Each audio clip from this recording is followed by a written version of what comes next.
pessoal! Hoje nós vamos para a nossa quarta aula sobre a Era Vargas. Então vamos recapitular. Nós vimos a Revolução de 1930, nós vimos o governo provisório e vimos o governo constitucional. Hoje nós iremos ver o Estado Novo e a queda de Vargas. O Estado Novo ele foi implementado no estilo autoritário, sem grande mobilização popular, como foi, por exemplo, a Revolução de 30. Getúlio Vargas ele vai afastar o movimento popular, vai afastar os comunistas, vai afastar os integralistas que apoiaram esse golpe, mas que não receberam apoio do governo. Eles não participaram do governo como eles pretendiam.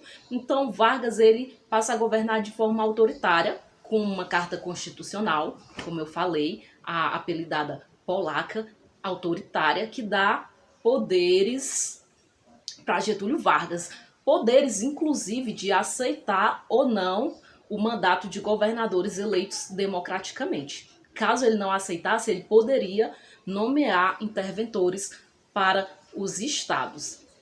No primeiro momento, esse golpe ele foi bem visto pela elite, né? Ele foi visto como inevitável e até benéfico. Isso porque Getúlio Vargas ele vai fazer uma aliança com a burguesia industrial. No sentido de quê? No sentido de industrializar o Brasil. Então Getúlio Vargas ele vai implementar no Brasil uma política trabalhista, vai haver uma reforma na educação, com a implementação do ensino profissionalizante, inclusive é nesse período que surge o Senai.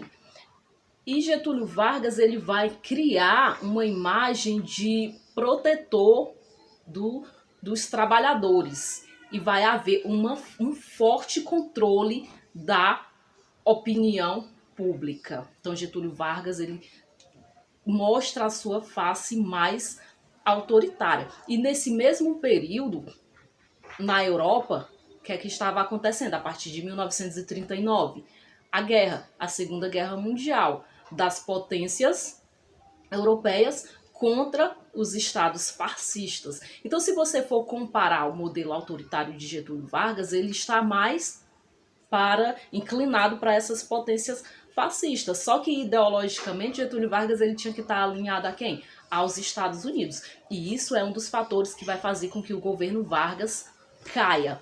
Esse autoritarismo dele que vai de contra ao que os Estados Unidos e outras potências europeias pregavam, que era o combate ao autoritarismo. Então, nesse período é um período realmente bem fechado, onde ele vai perseguir comunistas, vai controlar as informações, controlar a opinião pública, mas é o período também que ele vai investir fortemente na industrialização brasileira e vai criar essa imagem de protetor dos trabalhadores, através, né, da propaganda, que também era controlada por Getúlio Vargas. Então, a Era Vargas, esses 15 anos, eles vão chegar ao fim muito mais por motivos externos do que por motivos internos.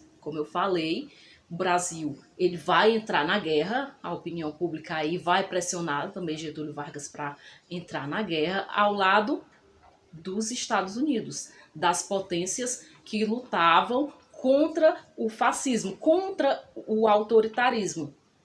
Então não havia lógica você estar lutando contra o autoritarismo enquanto o Brasil era governado por uma pessoa autoritária. Então foi descoberto também que aquele plano Cohen, aquele plano de domínio dos comunistas e tal, tinha sido um plano forjado. Então Getúlio Vargas vai cada vez mais tendo seu governo desgastado.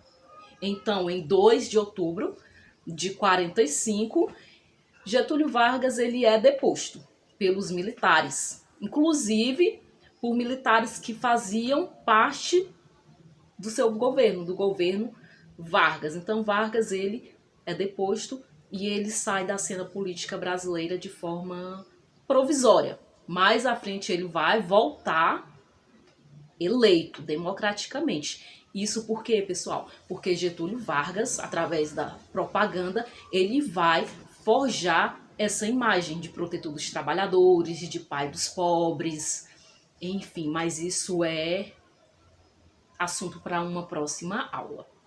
Um abraço e até a próxima!